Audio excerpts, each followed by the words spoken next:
All right, this is Miter Saw Safety with Mr. Timchak. All right, first thing you want to know, this is carpentry.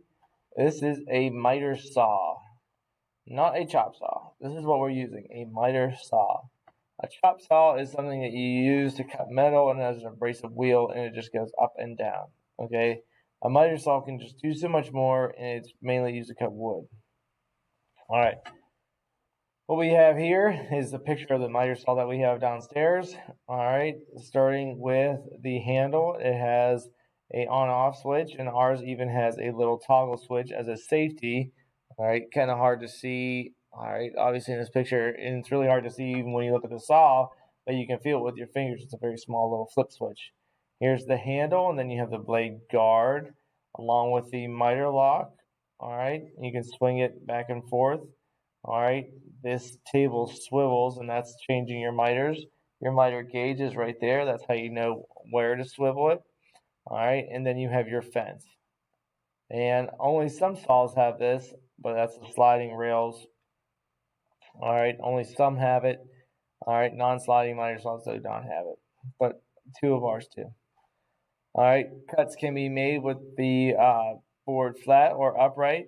All right, so the board is flat and you're cross cutting. Pretty much, miter saws are meant to be cross cutters. They don't rip anything. Um, you can either have it flat, like I said, or standing up. So the miter saw is for cross cutting, not ripping. No one should ever be trying to rip a board along the grain with the um, miter saw. It's just not what it's for. All right, you can't have enough of the board against the fence, and usually the whatever you're trying to rip is way too long to try to rip it against with a miter saw, anyways. All right, never cut a board that is too thick to cut. Check the capacity of the saw. Each saw has a little bit different. What we have downstairs in the shop, they're 12-inch miter saws, and what they're meant to do is cut things at least 4 inches tall. All right, like this three. This is a 4x4. This is actually 3.5 inches tall. It can easily cut through that with a uh, miter saw. Never cut a board that is wider than capacity. We can cut things at least with the sliders at least 12 inches, like this one right here. You can slide them out, all right, but ours can only go 12 inches, all right, and most saws can only go 12 inches. This board is at least, all right, 20 inches long. I'm not sure what this guy's doing, but it's unsafe. All right, you can't even see where your table is underneath of it, so and your gauge is, so you don't want to do anything like that. All right, our non-sliding, which is the one here, it has only have 7.5 inch cut capacity, but you don't want to have anything big plywood or anything like that on there. All right, so like I said, we have the sliding miter saws to do our cross cutting. We can our cross cutting ability is way longer than one that is a non-sliding. This one just goes up and down. All right, so there's nothing wrong with these. It's just that they don't have the same cutting capacity going across as a slider. So when you're making a cut with a slider, you bring the blade all the way out and then bring it down and then push it in. If you did it the other way, went down and then pulled out, all right, pulling the blade towards you, it's dangerous because you have a spinning blade towards you, bringing the workpiece. You want everything always going against the fence, nice and tight against the fence. This is what the an example of a miter uh, gauge looks like. All right, you're swinging that table, all right, and then you just set it at the degree you want, and that's where the blade will go. Once you have it set, you can lock it down. Usually you have these little detents, all right, telling you and kind of speeding up the process of setting very common angles like 0, which is a 90 degree, or 45, 22.5, and 39, 33.9, which is for crown molding. All right. You can slide it around and these detents will catch, all right, just for the common ones. But you can also set it, custom set it at any one of these. But make sure that you lock it down because if you're on one of the ones that's not a detent, especially, it will move while you're making a cut, or if you don't lock it down. All right. So, and then the saw head itself, will tilt to make a bevel. A lot of saws are different with how that works, but ours is in the back. There's a wheel, all right, kind of back here, um, and you can tilt the head. And ours are double bevel, so you can go either way with your beveling. And your bevel gauge is up here. All right. Your hand placement should always be at least 4 inches from the blade for whatever hand that you're using to hold it down.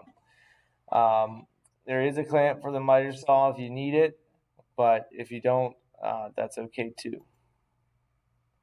All right, this right here is a um, sliding miter saw, and it has a clamp right here. All right, this board's quite long, and so if you want to clamp it down, make sure it doesn't move. There it is. All right, and you never want to cross your arms. This is a dangerous thing to do. All right, so it's awkward first of all, and also you're bringing that blade down, and it's way too close to the arm that you're like kind of extending really close to the blade. So you don't want to have that. It's just an awkward fit. Don't do this. Blade guard should always be very functional. You should always have a blade guard on your saw. It should be able to move up and down very freely as you move the head of the saw up and down. Proper workpiece is absolutely important when using the miter saw. You don't want anything sagging, all right, or hanging over too much and not enough support on the fence itself and kind of drooping.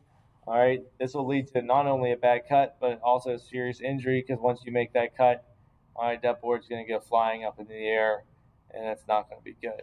We have extendable arms on our miter saw stands. All right, you can extend them out quite long. You can fit a 16-foot board from end to end easily. All right, and be able to cut the middle of it. So just make sure you have that. We don't want anything hanging over and drooping over, because it creates a bad cut and it's unsafe. So when you're using the miter saw, make sure you have your safety glasses on for sure. Start the blade in the upright position. You don't want to have the head of this blade, the head of the saw, about halfway to your workpiece, and then start starting it up. Especially the DeWalt's what we have don't have a soft start to them. They kind of jerk your hand up and might affect the quality of your cut. You can lower your workpiece down to your lower the head to the workpiece to check where it's going to be cutting. All right, to check exactly where the blade will land, and then you raise it back up. All right, and then you can turn it back on. Keep the board against the fence at all times, and it should be very secure. You should always be pushing that workpiece against the fence. If it doesn't, what usually happens is that the blade kind of sucks up and grabs the workpiece itself in a very violent fashion. Do not try to adjust your workpiece while you're cutting. If you're thinking like, oh, sometimes like you lower your blade into your wood, it's like, oh, that's a little short. All right, don't want that much off. Don't try to move your workpiece while the blade is spinning. Raise up your workpiece, change it, and then bring it back down. If the blade is struggling to cut something, do not force the blade into the wood. It's probably due to a bad blade or some kind of other mechanical thing. All right. After making the cut, keep the blade down until the blade has totally stopped spinning. You don't want to be raising a blade that is still spinning. Not only that it is dangerous because you have a spinning blade up in the air exposed, it's also dangerous because people had legs.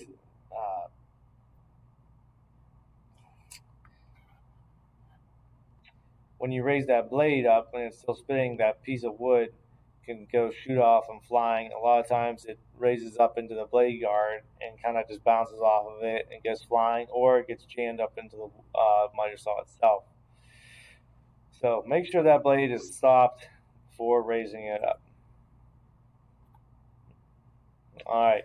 If maintenance needs required to the miter saw because wood chips get falling in here, or especially back here, please do not try to poke it out while the saw is plugged in. get me or unplug the saw and then get it out. All right, don't leave the saw plugged in when you're trying to do maintenance on it. All right, something like this. This is what happens. This could happen. All right, if you don't have your workpiece tight against the fence. Um, the board can be grabbed into the teeth and shot and kind of pinned between the teeth of the saw and the miter saw itself. We need to get this out, unplug the saw, get me, and we'll figure a way to get it off. All right. Don't try to just start yanking on the saw.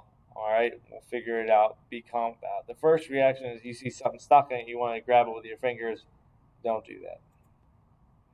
All right. Stuff like this happens. Little wood chips get stuck in the back there.